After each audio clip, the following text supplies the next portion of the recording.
but you can't check your six. It's kind of like, taking a screwdriver to a gunfight. What's happening? Just like old Tom.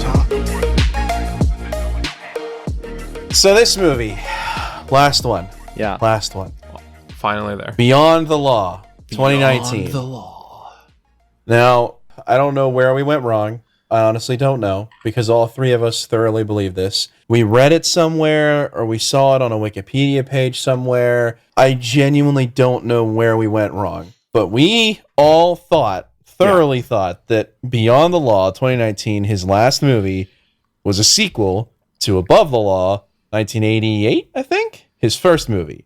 We fully mentioned multiple times in past episodes, we have Beyond the Law coming up, the sequel to Above the Law. We have misled our audience, we have misled ourselves, we did not do our due diligence. Yeah. And all three of us went into this expecting Mason Storm or whatever to show up. All four of us. Nico Toscani. Was he Nico Toscani in that one? Oh, yeah. We thought That's Nico his first Toscani line. was going to show up in some way, and DMX was there. Nope. This is an entirely different movie. It's the same trash that we've been getting for the last 5, 10, I don't know. It's not interesting. It was not good. It had no redeeming qualities, and it was just kind of boring. We're finishing our 49 movie streak on like just kind of a wet fart is just just such a nothing. fart. So It's anticlimactic. It's those last little like glitters as the sparkler runs out, and then you're left with a piece of trash that you just have to throw away. And that's what this movie is. It was so I was hoping for like something, anything. And just like a sparkler, you light it, it gets to the end. end, and you think, oh, that was it? Oh, okay. Yeah. We do this every year. Just oh my god! None of us was expecting it to be good. None of us thought like, oh, we're gonna go out with a bang. But we thought it'd at least be interesting. Like, oh, he's making a legacy sequel like 30 years later or whatever. Yeah. Like, now the one thing that is different, because we all had this notion going in that this was a sequel. I'm sure as you've listened to past episodes, you would know that we suggested to Aaron that he watched this one with his father, who was a fan of Above the Law back in 1988. Yeah. When he was 17 years old. Yeah, so the whole time I was watching this movie, all I could think of was, oh my god, Aaron watched this with his dad. Like, what was that experience like? Because I'm sitting here bored, but that's not unusual for me. You went into this with your father assuming that it was a sequel to a movie that he at least knows. Yeah. And it's not. So I think we should kick this one off. Zach suggested this. I think we should kick this one off with your watching experience. Yeah. So we've all you have done like experiments watching them blindfolded, watching them backwards. Like we've all done experiments. I watched this one with my father, who was 17 years old when the first Seagal movie came out, and he loved it. He's seen several Seagal movies, but only like the first few, the ones that came out in theaters. I think he stopped after Under Siege 2, because like he went to the theaters and watched them because he was a teenager when these were coming out. Mm-hmm. Very early on, when we're watching this, he turns to me and says, "Aaron, you watched 49 of these?" I was like, yeah, that's the appropriate reaction. yeah. He says, "What's going on? Like, I don't even know what's going on. Like, why is this and that happening?" And multiple times throughout the movie, I had to say, like, no, this is pretty normal for a Seagal. Like, I know your image of Seagal is like 80s and 90s Seagal. This is most of Seagal is this. Like, this is more typical of Seagal than Above the Law, Under Siege 2. Like, this is normal. What you watched was like that was the fluke. Was his first action few movies. star Seagal. Yeah, because when we got like it happens pretty fast. You realize this is not an Above the Law sequel pretty early on. Yeah, like 3 minutes in, and I'm picturing my like not disappointment, but like my realization at that. I need to know what the vibe was like. Like, what was that moment of realization like? Did he watch it the whole way through? Oh yeah, no, we sat down and watched the whole thing. My dad loves me. He'll do like anything, And it's like an anything hour for and a half Father's movie, Day time.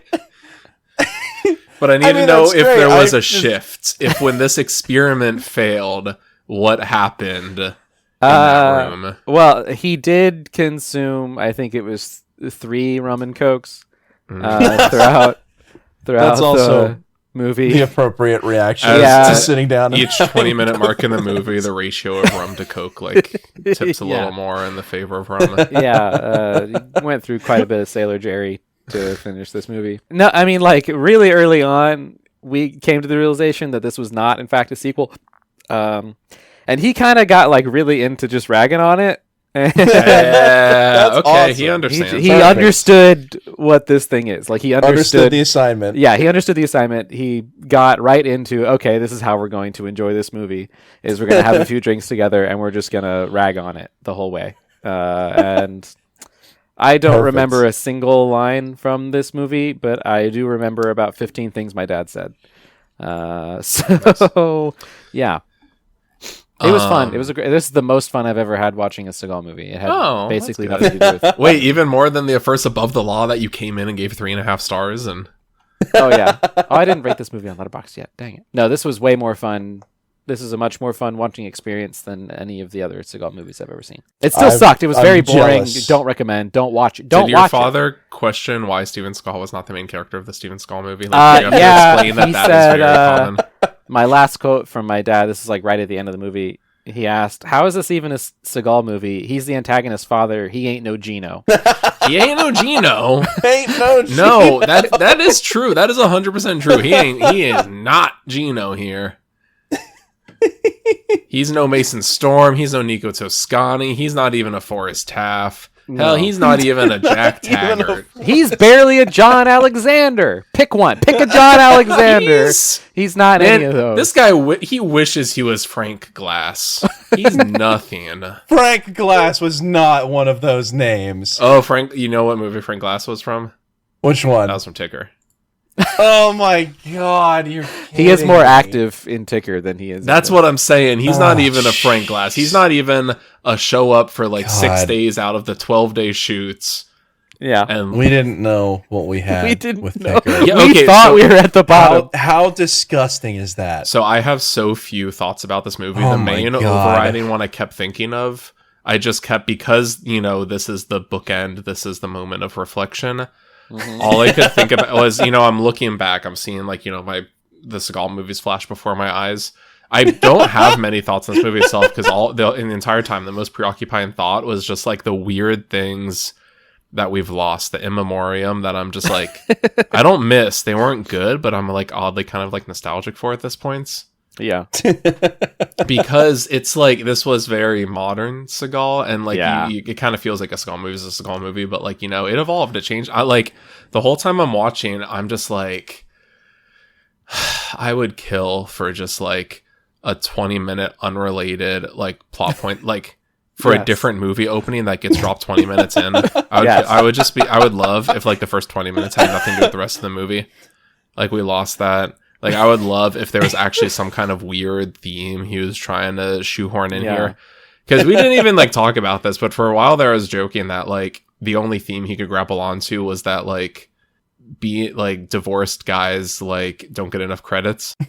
His theme was just being divorced. You don't even have that at this. Like, we lost that, like, 20 movies ago. There's no random love interest that mysteriously, you know, loves him instead of the actual main character of the story. Yep. Like, if There's no random wife and kids at the end of the movie that he goes back to that was never explained all I or could brought think was up. everything we've lost. We've lost so much. This was just such a nothing movie. We should say what the movie was. That's your job. I'll give the elevator pitch. Seagal is, I don't know, crime ring kingpin, I can't wait and for this his elevator Who doesn't French. like crime, by the way? Who He doesn't gets like mad at crime. his son He for has, doing like, crime. rules against crime, but he is the crime kingpin. It doesn't make sense. His son is he's supposed to be training him to take over the crime syndicate, but he's not doing things the right way. He's doing crime in the wrong way to do crime. He's doing crime irresponsibly. It's it's so stupid. There's this kid. The kid gets in bad with the drug gang, and Seagal's son kills the kid, and DMX rolls over yeah, by the way, DMX is just back from Excellence. DMX comes into play and goes to this guy's house to tell him, is this hermit guy that lives in the middle of nowhere in a cabin, goes to him to say, someone killed your son. Apparently they were both cops back in the day. So this guy is on a mission to kill the people who killed his son. And that's the movie. You find out that they were both corrupt cops and he left the force, but he was like corrupt cop in a good way.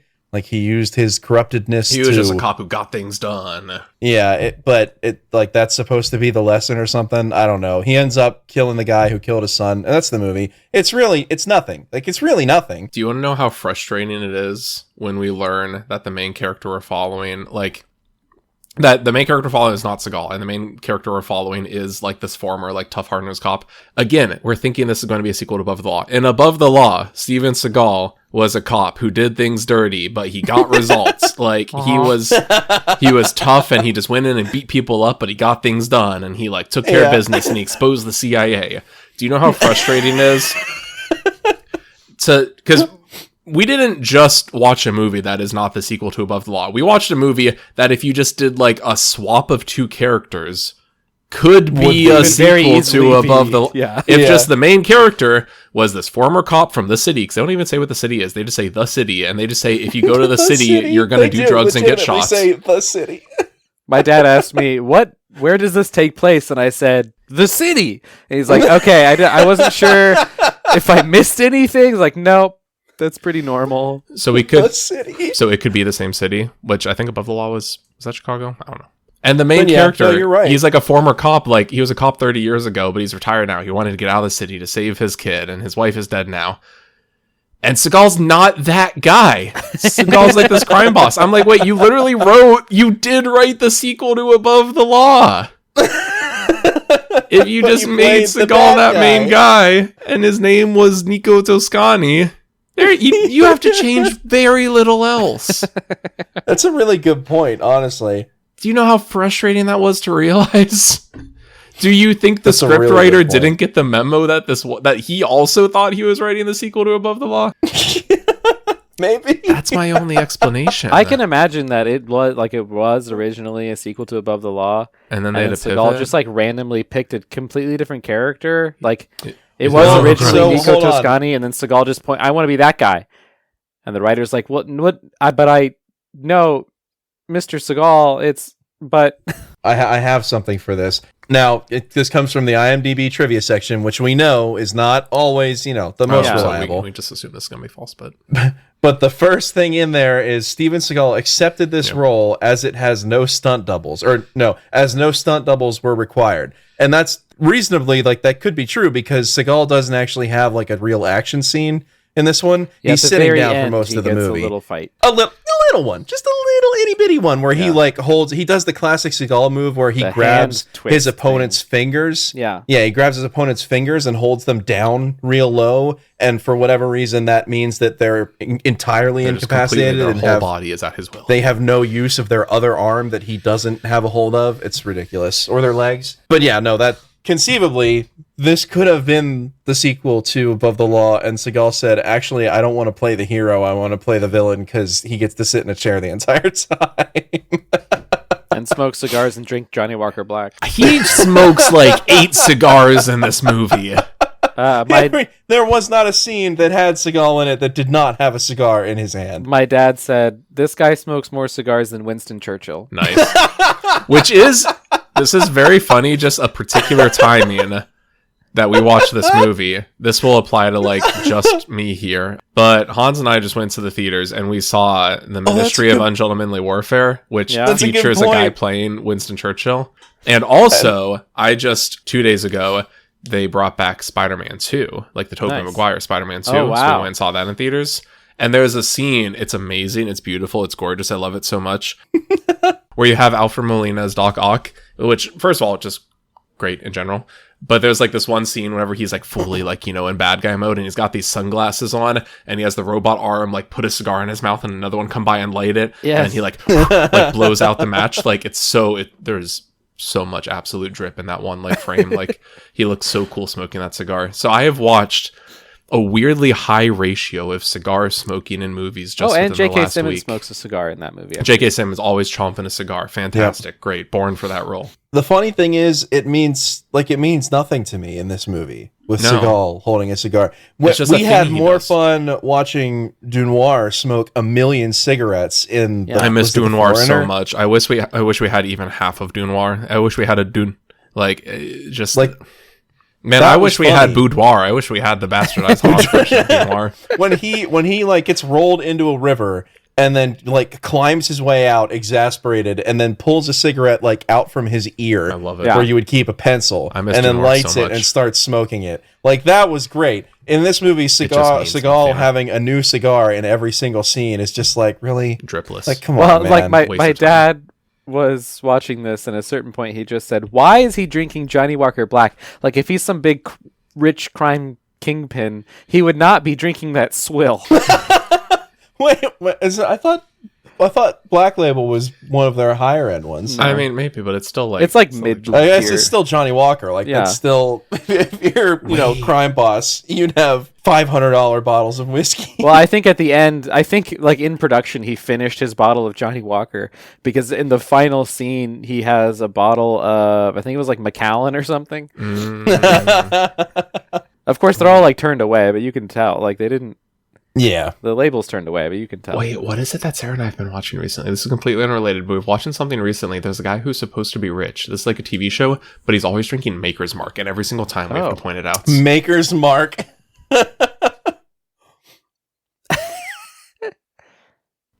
Hey, babe. Are we gonna? There it is. What have we been watching where we keep pointing out that the guy's drinking Maker's Mark? Is it Succession?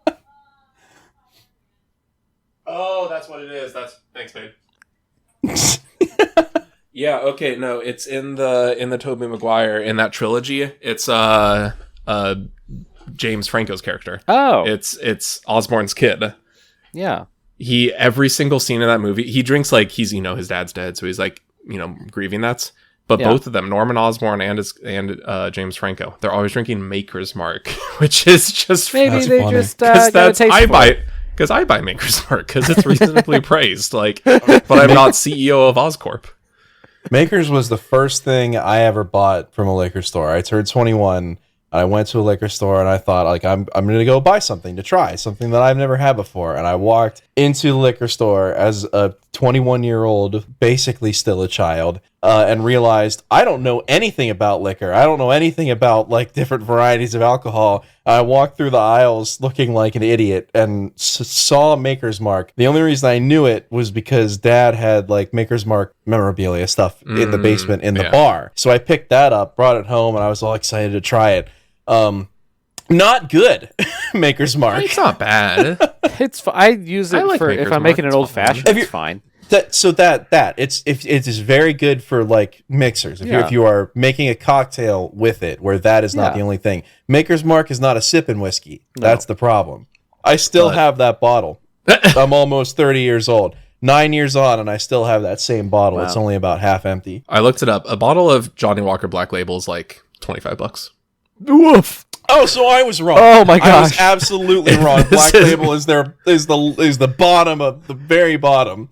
Anyone who knows what they're talking about listening to this is going to call me an Yikes. idiot. Wait, but no, because this says, Red Label is the most affordable option with a light and fresh flavor profile, while Black Label is a more premium option with a rich and complex flavor profile. It is the more premium one, but it's still just, it's Johnny It's Walker, just so it's like Johnny $30. Like, it's the more premium What was one. I thinking of? Maybe it's Blue Label that's their Blue like Label maybe is the high class top tier? stuff. That's yeah. Okay, maybe that's what I was thinking of. Yeah. I still got it wrong. Anyway, It is still a funny thing for like a crime boss to like be drinking. Yeah. oh for sure. Oh yeah, a Blue Label is like $200. It looks like, I don't know. Yeah. Just Okay. a quick look on Amazon if you want to buy That feels On weird to buy Amazon? That feels weird to buy on Amazon. But yeah, the fact that like anytime you see the brand and it's like a brand that like I know and like I could reasonably buy, I'm like, you're not a CEO of Oscorp, you're not a crime boss. What are you doing? Yeah. Like what I'm currently drinking out of my Black by popular demand Steven Seattle mug, courtesy of Aaron, a very delightful gift. Available on our merch store. Yeah, go back and listen to the Hearts Kill episode in order to understand why this is so fantastic. What I'm drinking out of this mug is more premium than what Steven Seagal is drinking. What are you drinking? It's actually like a home blend. So I've been doing with the I say that like sommelier, fancy. It's really just I have a decanter, and I don't know where I first read this. I don't know where I got the idea from. But like when you get like the extras, when you get a new whiskey, you just like pour like a couple shots in there, so then it's just like this blend of all your whiskeys. But I know that that's kind of fun. I have like a Macallan in there, like I have like 2 or 3. Like there is no Maker's Mark or Johnny Walker in this blend here, so I can tell you exactly what it is. This is a Zachary Weiberg original, but I feel very classy drinking. It's a blended whiskey. It's the Weiberg House blended whiskey. My Black by popular demand. It is a very small batch artisanal Weiberg House. Very small batches. Very just this decanter. Like 3 inches high in the decanter. Do we have really nothing else to talk about this movie? Or I have like a million dad quotes. Oh, please, give us the dad quotes. Okay, so here's what I'm going to do. Gimme. Here's what I'm going to do. I'm going to say a dad quote, and then I'm going to type a dad quote into the chat, and I want someone else to read a dad quote. Oh, I'm okay. give you some dad quotes. Yeah. Okay, all right. My first dad quote, I want to say this one. The only thing missing from this movie is Ben Stiller. I wasn't 100% sure what he meant by that. What does he mean by that? What does he mean by that? Does he need to be better, or? Well, or is just a cheesy piece of garbage, and Ben Stiller has a lot of those. Yeah. Is your dad a fan of Tropic Thunder? Oh, yes. Actually, he specifically said Tropic Thunder, Ben Stiller. He should bring him on the podcast. He understands. He knows. I miss the amount of times we referenced.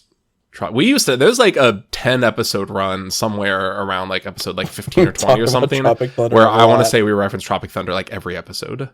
That went away. We lost that. I think it's been a minute since we referenced John Wick. I don't think so. I think we referenced John Wick probably last episode. Well, if not the one before it. Another one that I didn't actually write this down as a quote because I don't have exactly what he said, but he basically just said, "This is John Wick. He's just doing John Wick." And I said, "Well, this is like the 5th time he's basically just done John Wick." So this is like the 40th time there he's was doing John Wick. There was that element when he has to go and find the gang guy that killed his kid, and he walks up to them and like has to get his revenge, and he says there was some line, I don't remember. It wasn't that important. It wasn't that impactful. Ooh, but it was basically John Wick. This first dad quote, I think Hans needs to read this first dad quote. Yeah. Don't read ahead. Just read it. Just go. Yeah. Just read it? Just read it. The only thing accurate is that they're using shotguns, because if you can't shoot for shit, get a shotgun. You know what? Yeah. At least we don't see Seagal try to hold the gun stock up to his ear like at any point in this movie. There were plenty of the regular actors doing that. Yeah. They were holding shotguns. But we didn't they were see like Seagal do that. They were holding like I don't know what you would call it, like a combat shotgun. I'm not like I'm a not sure what the proper short-barreled term pump is. action shotgun. I don't know. Yeah, but without, there was no stock. It was just like handheld, something you would hold like down by your waist, and they were shouldering it. But there's nothing to shoulder because there's no stock. So they were holding their like the palm of their hand in their shoulder. It was, oh my god, Yeah. so stupid. So this one's not very important, but I think we need a little bit of a breather. At the beginning, they find like grizzled retired cop guy like cutting up a fish that he caught. Yeah. Mm-hmm. Which one? My dad said, if this guy's a survivalist, like he wouldn't have to use his knife to like saw through this fish. Like it would be a sharp knife. This doesn't make any sense. And at the end of the movie, there's like a shootout at this guy's like fishing hut, and my dad goes, "The same fish is still there." From the It's still beginning, laying on the it's couch. been like It's a week. days later. Yeah. I like that. So he's still at the stage where he's like, I need to go through and like point out the things that are silly or don't make sense, or like that light in our eyes is didn't long even gone. so far faze me. past that. Has Yeah. dulled. Yeah, He still has that spark. My continuity perception. It's completely shot. There was actually one that I noticed because in one scene, Seagal is in a shooting range, and it doesn't have anything to do with anything, but one of his little henchmen is like waiting for him to finish shooting this target to give him some news. So that's the whole scene. It's just him. It's just to show off his prowess, I guess, his expertise with a pistol. But he's shooting a paper target that is not even 5 feet out. It was so he's like touching close. it with the barrel of his handgun. And it's not. I mean, for when you're shooting a pistol, when you're doing target practice with a handgun, it is not uncommon to keep your target relatively close to you, because that's the idea for handgun self-defense. You're going to be shooting at somebody who's like in the room with you. That's sort of the idea. So it's not necessarily uncommon for it to be that close, but they're supposed to be, the whole scene is them showing off Seagal as like the cool guy, the master, and he's shooting a target that is not even 5 feet away from him and shooting through the same hole in the middle of the target, which is fine. Like, you know what? We've seen so much trash, I can't even complain about it. But then they specifically show him shooting through the same hole in the target, and then he turns and talks to the guy, and then the scene is almost over, so he goes back to shooting, and when he goes back to shooting, it's a fresh target with no holes in it, and they didn't change it out. It's also, I think you need to watch it for yourself. You don't need to watch it for yourself, but like to really understand why it just felt so weird, because that is probably the most memorable scene, and because it is truly, like you said, he is just standing there. He's holding the gun. It's like 5 feet away, but it's like it is also like bang, bang, yeah, bang. It's like fire. Wait, like he only fires fire. like 5 shots, but it's like it just goes on way too long. You're just sitting there like, okay, that's this whole movie that it just goes on. But then when he goes back, he just fires like 1 shot and then goes to the next scene on that fresh target at a blank at an empty target that is brand new. But like, why do they keep cutting back to the target as he's shooting? Like, we couldn't have sped this up in the edit. This whole movie's like that, though, where people wait like 5 seconds between each of their lines. It's like they only had maybe 52 minutes of like actual movie, and they really had to spread it out. Long shots. So long pauses. Yeah. Got another dad quote. This one's for Zach. Oh, please. I'm gonna hit enter and put it into the chat, and you just got to read it. Okay. I'm literally going to cover up the second half of the Aaron. Beyond the law is Greek for You couldn't make it through. Beyond the law is Greek for dumb as That's a pretty good one. That's a pretty good singer. When did that one, like, was that like mid-movie? Was that post-movie? That was like right in the middle of the movie. Just like, I need you to know that this is garbage. Yeah, you really wanted to hammer it home. Well, that was a little bit before he said, this is as exact a quote as I could get. I see a lot of desperation in these actors because they know they're at the bottom of the barrel. I'm doing a Steven Seagal movie. I felt so bad, but like the guy that plays, it's not Seagal's son. The kid who gets killed? The kid who gets killed. He does a pretty good job! Okay, except the problem is in that first scene, like, when he appears and when he's, like, begging for his life, when this dude is literally, like, putting the pistol into his mouth and the dude is crying, like, no, please, I can get you the money, I swear. He's doing a pretty good job! Yeah. Like, really weirdly out of place good job, but then later on, like, he dies there, but then he appears, like, in these, like, dreams of, like, the main character, like, flashbacks of dreams or whatever. And the first one of those, because I had the same exact thought, I'm like, oh shit, this guy is... He can act! He's putting it in. Yeah. And then we get to like one of those and I'm like, no, not so. He can act like he's about to get killed really well. Like he can. Well, I have in my notes really good. Specifically, this kid is actually pretty good at acting scared. Yeah. Any scene where he's then later like, I'm like, oh, he's not. He's doing really well. After that, it's kind of par for the course. But I was amazed. Like that was just like compared to everything else, just whiplash in terms of performance. Because then the rest is, listen, you got to tell me you kill anyone, did you? No, Dad, I didn't kill anyone. Okay, because I'm gonna know if you killed someone. Like that's the rest of the movie. You're not doing the crime the right way. You gotta do crime respectfully. Oh yeah, get rid of your criminal friends is a piece of advice he gives to his son. Hey DMX, you're says not a the dirty... crime lord. Hey, DMX, you're not a dirty cop working for the mob, are you? No, I'm not. Ring, ring, ring. Hello, mob. I am the dirty cop working for you. I was recently handed this gun evidence. You should get rid of it. I'm sorry, DMX. You deserve better than this. Truly. I got another dad quote coming in hot. This goes to whoever gets it first. Okay. Are you ready?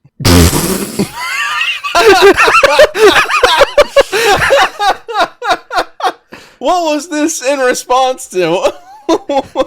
Well, I just remember. Well, You gotta say it. Someone's gotta say it. It's the quote is just Gremlins, bitch.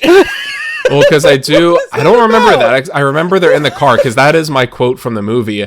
Is when really? DMX is saying something like, "Oh, you got to watch Gremlins, man! Like it's a classic. Like you haven't seen Gremlins, like Gremlins, classic." So that one did stick out in my head. Like so then your dad said that in response to that quote. Yes. Okay. Yeah. I forgot that these were dad quotes. DMX talking about Gremlins. Yeah. He's like, you gotta watch Gremlins. It's a classic. So that's what it was that your dad was responding to. Yeah. This might be my favorite dad quote. This was very early on in the movie. He says,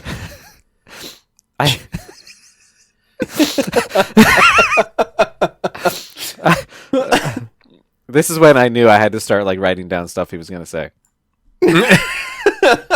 I can't turn away from it, and not in a Casablanca kind of way. Maybe Midnight Meat Train? I don't know. If you're not familiar with Midnight Meat Train, it's a horror movie starring Bradley Cooper, Vinnie Jones, and Brooke Shields. Okay. Probably better than this. It's about a serial killer who like stalks a late night train. I want to give a shout out to the 1 out of 10 star IMDb review of Beyond the Law by Le Super Chef on December 9th, 2019, where he calls it a snooze fest and says, absolutely awful. Steven Seagal needs to stop making movies so idiots like me can't watch them. I think that takes the cake. Fair. Yeah. And they took his advice. Really, our pain is our fault. That's It's true. It really is. I keep blaming him for all these trash movies, and that comment really sealed it for me that it's my fault that I'm getting hurt. I know going in. It's like the wet paint trash. sign, and you touch it, and you're like, I can't believe I got this wet paint on my hand. Like, it's like, don't poke the bear, and I poke the bear, and the bear attacks me. I'm like, how could I have foreseen this? You know the scene from Arrested Development where Joe puts a dead dove in a bag in the fridge. Michael opens it up and closes it real quick and says, I don't know what I expected. Yeah, it's just that we opened the fridge and looked in the bag 49 times. Well, let me check the bag again. Well, maybe the bag will be different this time. 49 times. Man, what an adventure this has been. I don't know about adventure. Well, before we talk about like the whole project, what do we have for like favorite quotes and star ratings and what you should watch instead? My favorite quote is Gremlins. It's a fucking film. Watch it. It's a classic. Like that is by It's a far classic. 1 star. Just firing from the hip. Yeah. Watch instead. I don't think I've actually done this before. I think I've held out, but maybe now that we're at the end, I'm gonna say what you should watch instead of Beyond the Law. Above the Law. I don't think I've ever recommended a different Seagal movie, but you know what?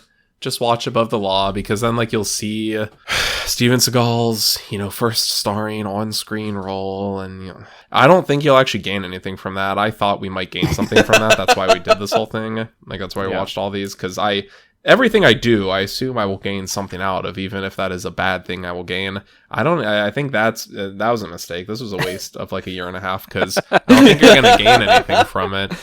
Yeah. But kind of wasted the end of our 20s here, boys. Yeah.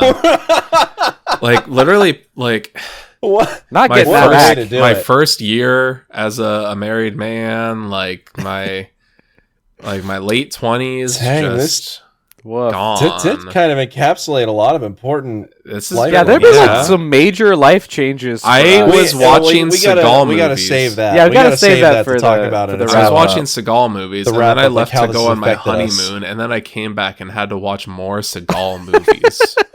Save it for the wrap up. Save that for the wrap up, because we got of a life. we have to have like a dedicated we have to talk about this after the game show, after everything is over and done with. We just have to talk about how it's affected us. You know what the worst supersize me. You know what the worst part is that I have a hard time starting these movies every single week. Because every single time, like, I could just not watch a movie. That's fine. I'm okay not watching a movie. But, like, every single time that I, like, pull it up and I, like, have to watch it, I'm thinking of, like, I could be watching a different movie this time. But I had a hard time with this one because I, like, didn't want it to end. I did not want to keep watching Seagal movies. I'll be very clear. It's not that I wanted this to go on forever. I did not want to watch this movie. I don't want to watch any more Seagal movies, but I didn't want it to end. So like, pulling this up, there's a weird finality to it. But what a waste of time. Yeah. So actually, up, there was a weird finality to it. This is the last one. We're not going to be doing any more of these. What a waste of time. But like, if you told me you don't have to watch any more Steven Seagal movies, I'd be like, thank you. But then you're like, yeah. But then you watch the last Seagal movie, and I'm like, I don't know. That feels it's a chapter closing.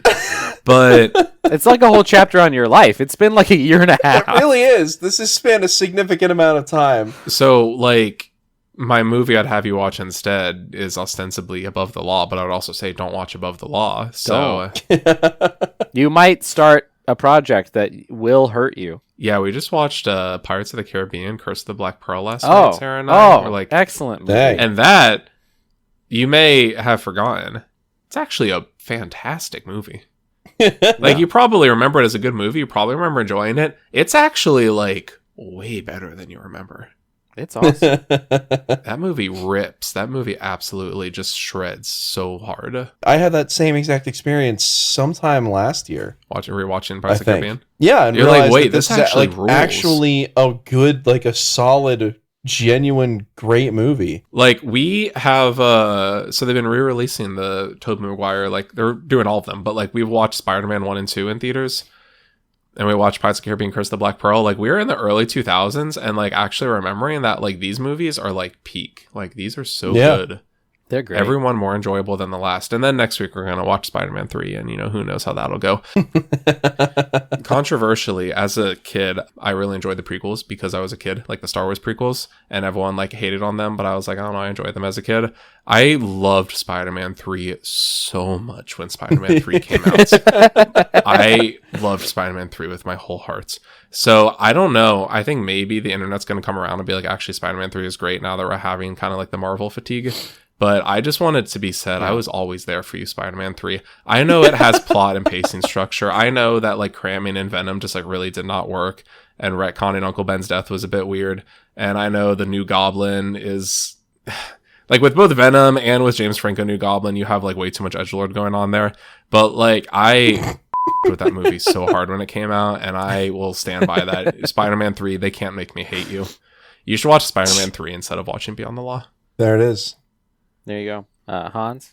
Gut reaction, 1 star. You know, it was boring. It's like all the other boring 1-star movies. It's kind of unfortunate to wrap up with that, but it's the truth. What an anticlimax. Kind of. What I would watch instead? Favorite quote?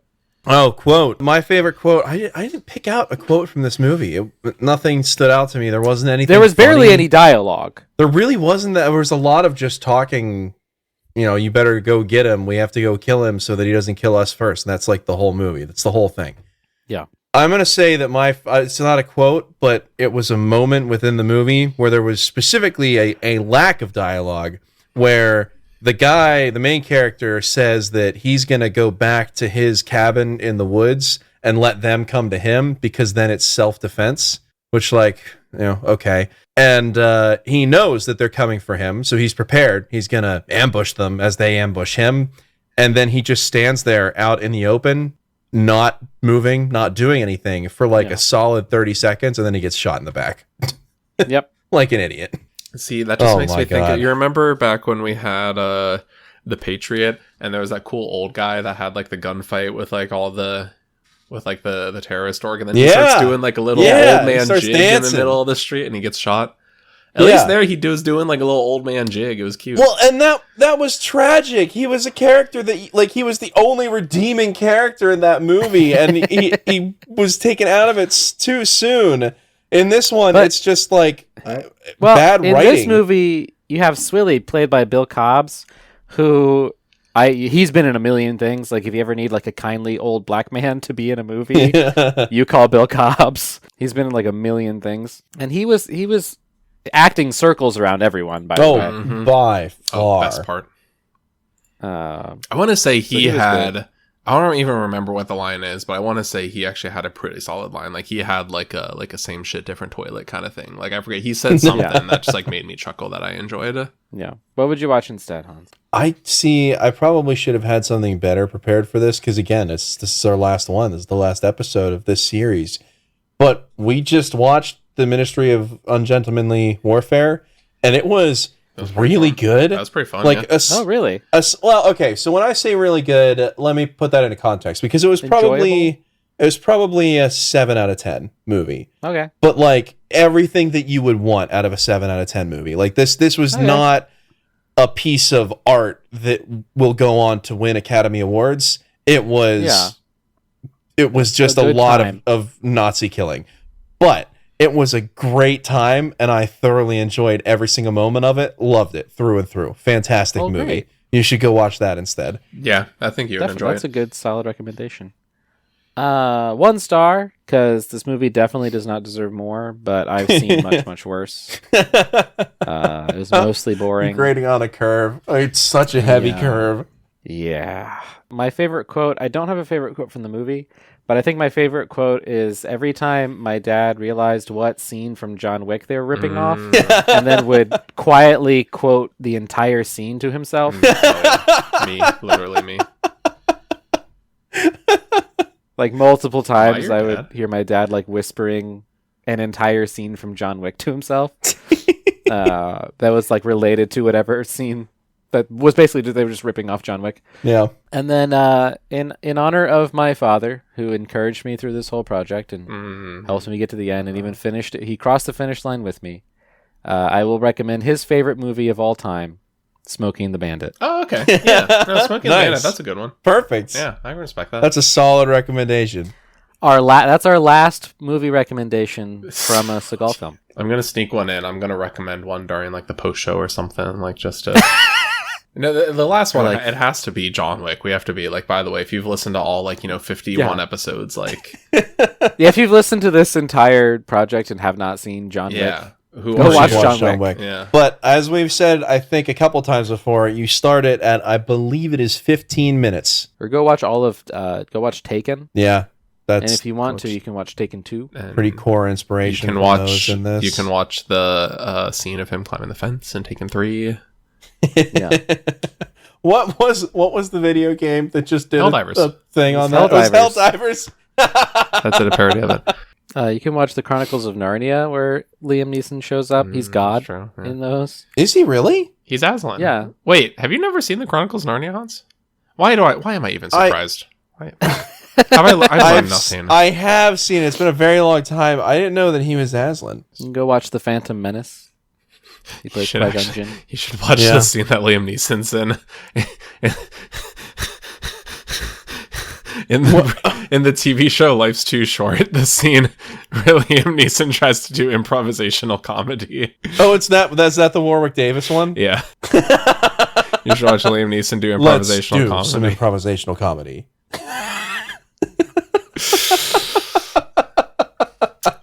So we hear... Aaron, did we make you watch that? No. Wait, did you not? Hold on. I had no idea. Hold on. We knew each other when Zach sent it to it. we knew each other when we were 16. There's no way you made it this far with me not forcing you to watch it. I have no memory. We'll stop of this. recording, but we'll watch it together. Yeah. Okay. After we're done recording this episode, which should be in the next minute or two. Yeah, I feel like this is very anticlimactic on our part, but it's kind of like, what hey, we were. that fits. It's what, honestly, it's what it we does. were given. The whole project completely fizzles out because the movies got bad and boring and dull and irritating, and that's kind of how we're ending it. But hey, guess what, world? We finished it. We did. We finished. We did it all. I guess this is it was never promised, watch the final Steven Scott. He just kind of, COVID happened and he hasn't made a movie since then. I don't think he really meant to finish. I think just kind of similar to what we're feeling. He's just like, okay, I'm kind of done. I guess it's time No, there isn't any more money to launder through him anymore. And So he's like, okay, Yeah. Steamroller shutting down. Well, this was kind of his last hurrah. I think he just kind of got the biggest names he could. yeah, Like Johnny Messner's in this. You've probably seen him in stuff. Like DMX, we said. Bill Cobbs, we said.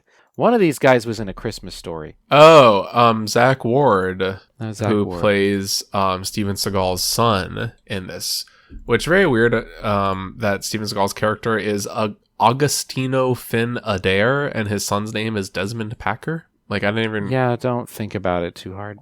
Yeah, he was the bully. He was Scut Farkas in A Christmas Story. There it is. He was in Lost. Because my dad NCIS. was sitting there watching this. He's like, I know that kid from Transformers, somewhere." I know. almost famous. And then I just hear him yell, Scut Farkas! I'm like, what is happening? He was in Blood Rain 2 Deliverance, Freddy vs. Jason, Alone in the Dark 2. He kind of looks like if you combined... what's the name of the guy that was in Ungentlemanly Warfare? The scary German guy. oh, kind of. But okay, so picture... Are you gonna? I thought you were gonna try and find that guy's name. That's what Makes it a that's little what bit- I'm doing. I'm looking. Picture Till Schweiger, who plays Hugo Stiglitz in Inglourious Bastards, with Glenn Powell, who is in Anyone But You and Top Gun Maverick. Like, put Glenn Powell's face on Till Schweiger's like head shape, and you have Zach Ward. And that's what this podcast ends on. Let's sum it up with this. I think this is a pretty good way to sum it up. And this is again from the IMDb trivia section. Director James Cullen Bressick placed the cast and crew under a gag order, hindering DMX's opportunity to promote the film. Steven Seagal, however, broke the gag order to speak about the film, claiming that he had only been paid enough money to make a payment toward a new refrigerator. There's no way that's true. Hans. Hans, don't care if believe it's not that. true. I don't care if it's not true. That's funny. Someone had to put that here, and it hasn't been removed. Nobody's contested Nobody's it. nobody's going to contest that. that. No one's going to go to Beyond the Law, the 49th Steven Seagal movie, and contest the trivia in the IMDb page. No one's fact checking that. That means one of us has to die.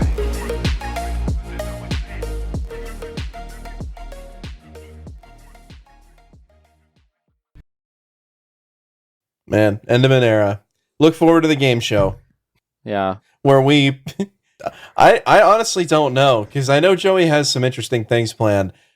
I'm either going to disappoint myself remembering a lot more than I thought I was, or disappoint myself because I'll lose because I didn't remember as much as I thought I would. We kind of lose either way with the game show. Yeah, there's no winning. There's no winning.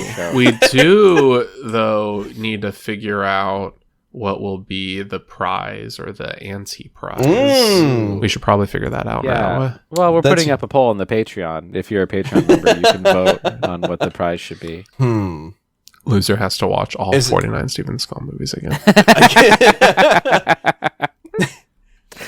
Not on your life. This is that upload to YouTube B movie, but every time they say B, it's every single Steven Seagal movie back to back. Oh, that's some content right there, baby. What would it be? I don't know. Would it be the same sort of deal? Like, loser has to watch the Seagal movie that irritated the most throughout the entire run. Loser has to find a copy of the script and do a table read as every character in a Seagal movie of their choice. Oh, yes. I don't think if Aaron loses again, he won't be able to do any swear words. Well, I just got to get creative with it. Yeah. He can, yippee-ki-yay Mr. Falcon his way through this. That's Yeah. honestly the stakes would be pretty high with that. So you have to 'cause find a movie and no- you have to record yourself, get a video. No one wants to do Doing that. essentially a table read where you just read through the entire script and doing the character voices. Would we upload that to the podcast? Yeah, put it on YouTube. Yeah, Sure. on the YouTube page. That'd be terrible radio. And what's second place? If that happens, I think the other two of us would have to be there just to provide some laughter. That's fair. So maybe just the loser does that. Whoa. Here. Okay. Hear me out. the loser has to like do the table read. Second place has to do one character. Like loser does like all the characters but one. Whoever has second place has to contribute as one character of the loser's choosing. Or no, of their choice. Of the winner's choosing. Of the winner's choosing. Of the winner's choosing. Yeah. Or does the winner get winner to choose chooses the movie? Yes. And who, Oh, that could be mean.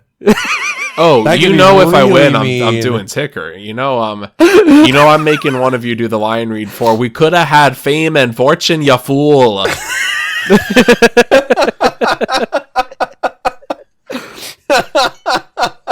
Oh my god. Okay, I think that works though. That's perfect. Yeah, that works. That's it. That's I love it. done deal. Dang. Well, that sucked. Good night, everybody. Yeah, that's all she wrote. That's all she wrote. Bye bye. Thank goodness, too. I'll miss you. I love you.